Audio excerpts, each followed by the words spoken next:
তোমার বিশাল ঘটনা হয়, বিশাল ঘটনা হয়, এটাই সত্য। দেখবার খবর দেখছেন না, এটা সত্য। ওই কথা দিব লাগছো বাবা মার জন্য প্রতিজ্ঞা করিয়া তোমার রাজ্য হবে, রাজ্য হবে, আমরা বানাবো।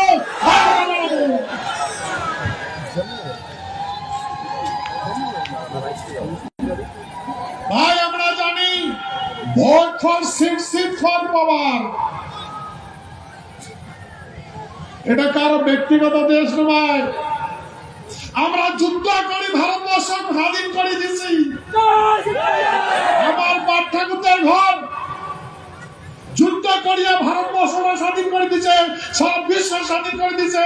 ওই চ্যালেঞ্জ করতাম তারা যদি কোন নেতা যদি হিম্মত আছে তো পুরান টাকা তাই হাতে করছে। ভাই সারা বিশ্বের সাথে শত্রুপক্ষের সাথে যুদ্ধ করিয়া সারা বিশ্বের দেশক স্বাধীন করে দিয়েছি, আর আজকে আমরা নিজ ভূমিতে গোলাম আছি, নিজ ভূমিতে গোলাম আছি।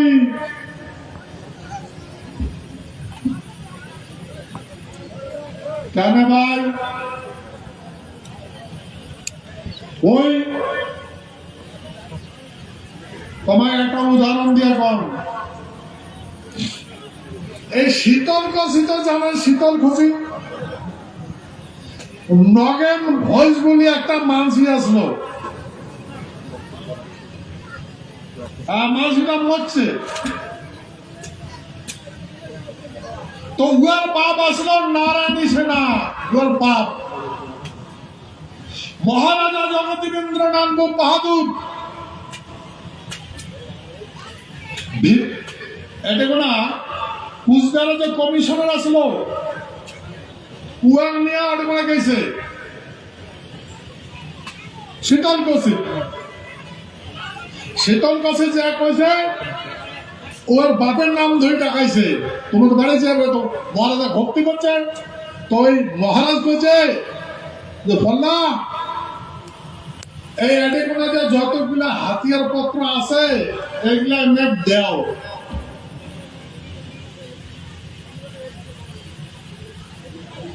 চিফ কমিশনার কেন ওই ভারতবর্ষের সাথে চুক্তি করছ, চুক্তি করিয়া আমরা ভারতের সঙ্গে যুক্ত আছি, তা আমার যতগুলা মাল আছে সবগুলো অস্ত্রপাতি সবগুলো দেওয়া।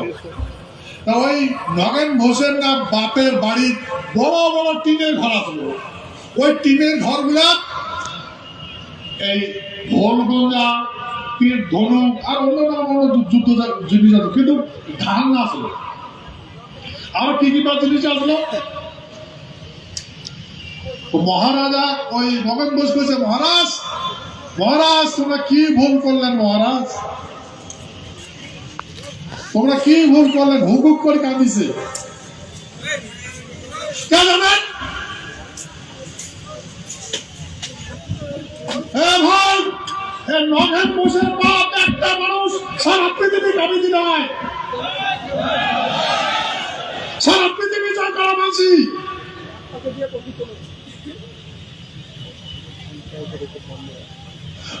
বিশ্বের যতগুলা শত্রুপক্ষের যতগুলো ইকুইপমেন্ট আছে ওটা আজ জীবন করছে, তারপর নিজে নিজে নিজের বমি করে দেয়, স্টাডা ঘুরঘুর করে দৌড়ায়, হাওয়াই জাহাজ ক্রাশ ল্যান্ডিং করেছে, ভাঙি পড়ছে হাওয়াই জাহাজ। আগাবেন জনাব নমিতা জেনারেল সেক্রেটারি কোর্ট। কারণ ভাই এই অলৌকিক শক্তিধারী সুপার স্ট্র্যাটেজিক পাওয়ার ওই নয়নের বাপের আসলো, মহারাজা জগদীবেন্দ্রনাথের আসলো। তুমি একটা বুঝেই নাই, যার জন্য আমেরিকা রাষ্ট্রপতি রুজভেল্ট ব্রিটিশ প্রধানমন্ত্রী চার্চিল অনুরোধ করে গেছে মহারাজার দেখার জন্য, বলে মহারাজার দেখে দাও, দর্শন করবে চায়। একজন সুপার পাওয়ারধারী, অ্যাটমিক পাওয়ারধারী মহারাজা কেন দেখা করবে? কারণ মহারাজায় ওই আমার নারী সেনার সেনাপতি।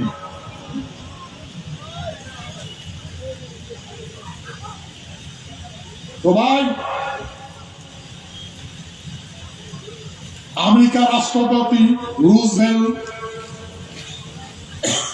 আর ব্রিটিশ প্রধানমন্ত্রী ওয়েস্টার্ন চার্চিল,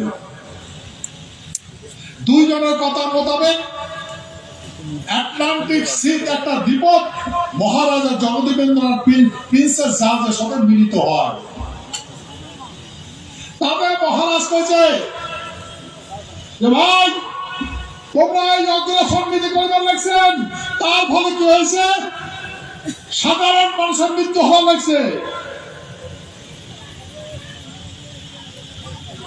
তাইলে বন্ধ করো। কথাটা মানছে।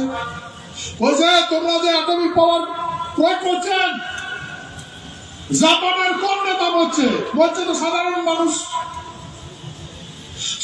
মানুষকে অপরাধ করছে।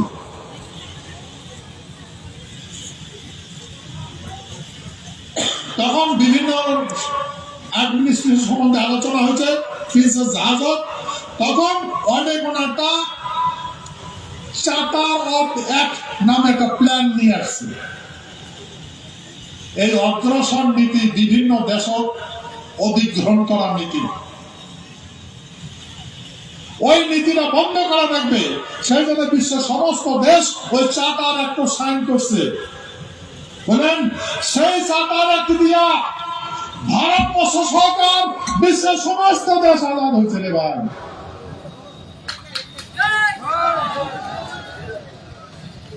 এ ভাই, একটা কথা যদি বারবার কোয়া যায় তাতে মানুষ বিশ্বাস করে।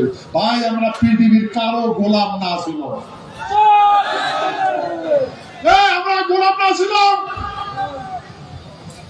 আমরা কারো সেবক না ছিল, আমরা কোন আন্দোলন করি নাই।